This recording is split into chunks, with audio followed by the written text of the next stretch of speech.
नमस्कार दोस्तों, स्वागत है आप सभी का निष्काम एजुकेशन पर। आज का हमारा यहाँ टॉपिक है छत्तीसगढ़ अपेक्स बैंक भर्ती 2023 के लिए आर्थिक सर्वेक्षण का टॉपिक है, जिसमें हम टॉप 20 MCQ करेंगे। तो चलिए वीडियो को शुरू करते हैं।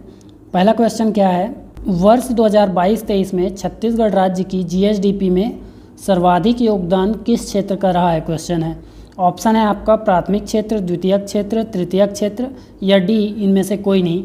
तो देखिए, सबसे पहले प्राथमिक क्षेत्र का GSDP में योगदान जो रहा है तो 27.65 रहा है और इसमें वृद्धि रही है 7.75। ठीक है, ये वृद्धि है। इसके अलावा द्वितीयक क्षेत्र का जो हिस्सेदारी या भागीदारी रही है वह 39.13 रहा है, इसमें वृद्धि रही है 7.05%। इसके अलावा जो तृतीयक क्षेत्र है इसकी भागीदारी 33.21 रही है और इसमें वृद्धि 9.21 रही है। तो यहाँ से आप देख सकते हैं कि जो सर्वाधिक योगदान रहा है द्वितीयक क्षेत्र का रहा है। और छत्तीसगढ़ में ध्यान दीजिए कि प्राथमिक क्षेत्र में खनन उत्खनन को शामिल किया जाता है। प्राथमिक क्षेत्र में खनन उत्खनन को शामिल करेंगे, जबकि कृषि में खनन उत्खनन को शामिल नहीं किया जाता। और कृषि की जो वृद्धि रही है, कृषि की जो हिस्सेदारी रही है GSDP में, तो हिस्सेदारी रही है 16.91 रही है, जबकि इसमें वृद्धि रही है 5.93। ठीक है, इतनी वृद्धि रही है। जबकि द्वितीयक क्षेत्र में आपका खनन उत्खनन शामिल नहीं होता है, जबकि उद्योग में खनन उत्खनन को भी शामिल कर लिया जाता है, जिसके कारण उद्योग का जो प्रतिशत भागीदारी रहा है वह 49.88 रहा है और उद्योग में वृद्धि रही है 7.83। इसके अलावा देखिए कि तृतीयक क्षेत्र बिल्कुल एक जैसा रहता है, तृतीयक क्षेत्र और सेवा बराबर होते हैं, अतः 33.21 इसकी GDP में भागीदारी होगी, जबकि 9.21 क्या होगा, इसमें वृद्धि होगी। इसके बाद देखिए अगला क्वेश्चन है छत्तीसगढ़ राज्य में अपेक्स बैंकों की संख्या कितनी है। तो ऑप्शन ए दिया है 6, B 7, C 8 या D 9। तो देखिए छत्तीसगढ़ में वर्तमान में अपेक्स बैंकों की संख्या 8 है, जिसमें से 5 बैंक कहाँ हैं, 5 शीर्ष बैंक कहाँ हैं, तो पाँचों संभाग अर्थात अंबिकापुर, इसके अलावा बिलासपुर, उसके बाद दुर्ग, रायपुर, जगदलपुर, ये पांचों। इसके अलावा 3 और हैं। 3 और कौन कौन से हैं, राजनांदगांव, छठवां है राजनांदगांव, इसके बाद 7वां और 8वां है रायगढ़ और जसपुर। ठीक है, तो ये हुए छत्तीसगढ़ राज्य में 8 अपेक्स बैंकों की संख्या है। इसके बाद अगला क्वेश्चन देखिए, छत्तीसगढ़ राज्य के बजट 2022-23 में राजस्व घाटा या आधिक्य के कितना अनुमानित है। मतलब आधिक्य कितना अनुमानित है या राजस्व घाटा कितना अनुमानित है। तो क्या 701.64 है या 901.64 है या 801.64 या 601.64 है। तो इसका करेक्ट आंसर यहाँ हो जाएगा ऑप्शन नंबर ए 701.64। ये करोड़ रुपए में आंकड़े हैं। ठीक है, राजस्व घाटा का 701 करोड़ राजस्व घाटा हुआ, आधिक्य हुआ है। यहाँ ध्यान देंगे क्या है, आधिक्य हुआ है घाटा के स्थान पर। आधिक्य का मतलब है कि हमें घाटा नहीं हुआ है। ठीक है, प्राप्ति अधिक है और व्यय कम है। प्राप्ति अधिक और व्यय कम है तो वहाँ पास क्या होता है, आधिक्य होता है। जबकि व्यय जब अधिक हो जाए और प्राप्ति कम हो तो वहाँ पास घाटा होता है। इसके अलावा देखिए 2 और घाटा होते हैं। एक होता है राजकोषीय घाटा, एक होता है कौन सा, राजकोषीय घाटा। दूसरा होता है प्राथमिक घाटा। और राजकोषीय और प्राथमिक दोनों घाटा के आंकड़े क्या हैं, तो 14,599 और 0.78। 14,599.78 ये राजकोषीय घाटा के आंकड़े हैं, जबकि प्राथमिक घाटा 7377.73 है। ठीक, ये है प्राथमिक घाटा का आंकड़ा, तो इसे याद रखेंगे। इसके बाद अगला क्वेश्चन देखते हैं, कुल राजस्व। यहाँ ध्यान देंगे, कुल राजस्व में राजस्व के स्वयं के करों का योगदान कितना है, अर्थात छत्तीसगढ़ राज्य के स्वयं के करों का योगदान कितना है। कुल राजस्व में क्या होता है, हम केंद्र प्लस राज्य दोनों के करों का योग को कुल राजस्व बोलेंगे। अर्थात केंद्र के करों में राज्य का हिस्सा और राज्य ने जो स्वयं कर वसूले हैं उसका, इन दोनों को मिलाकर बोलेंगे कुल राजस्व, जिसमें राज्य के स्वयं के कर राजस्व का हिस्सा कितना है। तो यहाँ ध्यान देंगे, यहाँ पास करेक्ट आंसर हो जाएगा आपका 51.04, अर्थात इसका हिस्सा कितना रहा है 0.4। इसके अलावा ये जो अन्य आंकड़े दिए गए हैं ऑप्शन में, तो ऑप्शन ए को ध्यान देंगे, यहाँ पास कुल राजस्व में कुल करों का योगदान है। अर्थात पूरे जो राजस्व है, राजस्व में केवल करों का योगदान कितना है पूछा जाए तो 63.79 है। इसके अलावा जो 51.94 है ये गैर राजस्व, अर्थात जो राजस्व के अलावा प्राप्तियां हैं, राजस्व के अलावा प्राप्तियां हैं अर्थात गैर राजस्व। तो गैर राजस्व में किसका योगदान है, ये केंद्र से प्राप्त अनुदान का, केंद्र से जो अनुदान प्राप्त होता है राज्यों को, तो उसका अनुदान है गैर कर राजस्व में 51.94। इसके बाद जो ऑप्शन डी दिया है इसमें 7.55, इस आंकड़े को याद रखेंगे, कुल कर राजस्व प्राप्ति में वृद्धि है, कुल कर राजस्व में वृद्धि है। ठीक है, इसको याद रखेंगे। तो यहाँ पास ये चारों डाटा आपस में महत्वपूर्ण है। इसके बाद अगला क्वेश्चन देखिए। अगला क्वेश्चन है छत्तीसगढ़ राज्य बजट 2022-23 के अनुसार उद्योग क्षेत्र के अंतर्गत सर्वाधिक प्रतिशत वृद्धि किस क्षेत्र में दर्ज की गई है। तो क्या विनिर्माण में, या निर्माण में, या खनन उत्खनन में, या विद्युत गैस एवं जलापूर्ति में। तो इन सब का आंकड़े देखते हैं। देखिए, विनिर्माण में जो वृद्धि दर्ज की गई है वह है 5.02। इसके अलावा निर्माण क्षेत्र में वृद्धि दर्ज की गई है 6.62 और खनन में वृद्धि दर्ज की गई है 10.74। ठीक है, और लास्ट में विद्युत गैस एवं जलापूर्ति में जो वृद्धि दर्ज की गई है उसका जो डाटा है 11.74। तो यहाँ पर सर्वाधिक जो देखा जा रहा है वह है विद्युत गैस एवं जलापूर्ति। तो इस क्षेत्र में सर्वाधिक प्रतिशत वृद्धि दर्ज की गई है। इसके बाद अगला क्वेश्चन देखिए।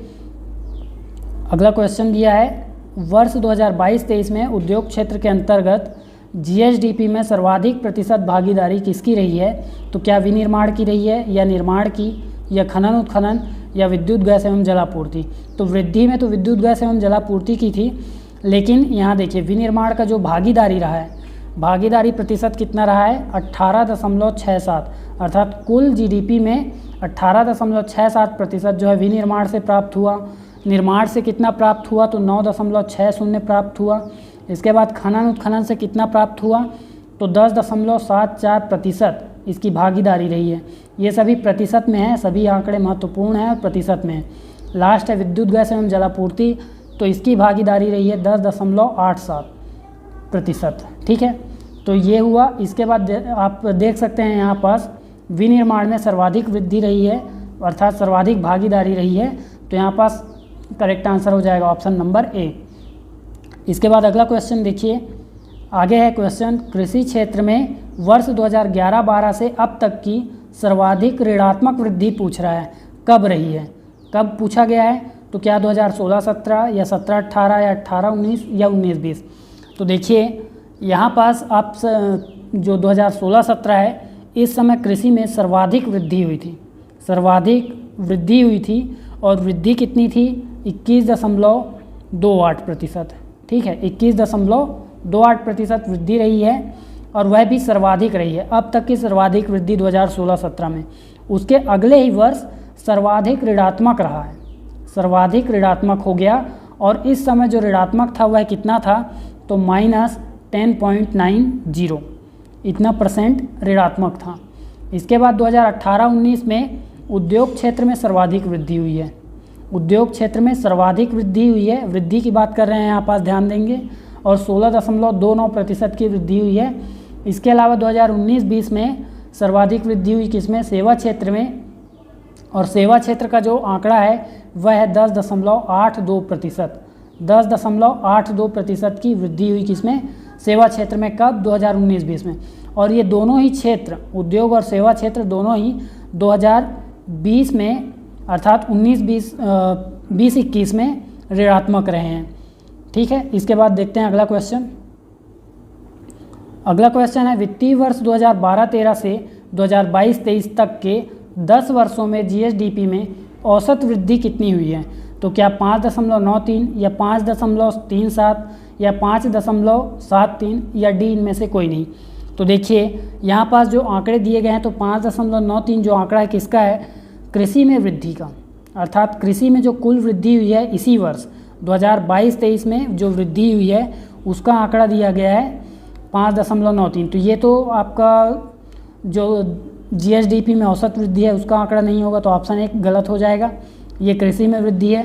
5.37 दिया है तो ये सेवा क्षेत्र में औसत वृद्धि का आंकड़ा है।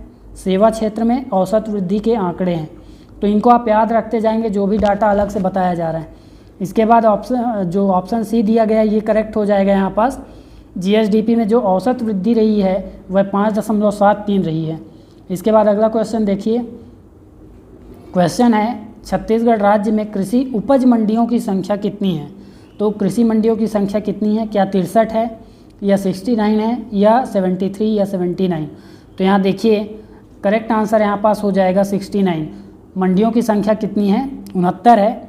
और इसके अलावा जो उप मंडी हैं, उप मंडियों की संख्या है 118। इसके बाद अगला क्वेश्चन देखिए। छत्तीसगढ़ राज्य में कितने लघु सिंचाई योजनाएं हैं? लघु सिंचाई योजनाएं पूछा गया है, ध्यान देंगे यहाँ पास। और 8 क्या हैं? तो 8 वृहद हैं, ठीक है। 8 क्या हैं? वृहद सिंचाई योजनाएं हैं। 38 क्या हैं? तो मध्यम सिंचाई योजनाएं हैं। और लघु की संख्या 24 से 70 है। और इसके अलावा जो ये 30 ऑप्शन में दिया गया है ये क्या है? नलकूप योजनाएं हैं, ठीक है, नलकूप योजनाएं। इसके अलावा और जानिए कि राज्य में 806 एनीकट या स्टॉप डैम निर्मित हैं, ठीक है, एनीकट या स्टॉप डैम निर्मित है 806। इसके बाद अगला क्वेश्चन देखिए। राज्य के कुल वन क्षेत्र में आरक्षित वन का प्रतिशत कितना है?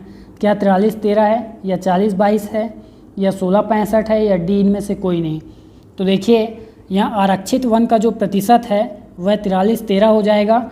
और जो आगे ऑप्शन दिया गया है 40-22 ये किसका है? तो ये संरक्षित वन का प्रतिशत है।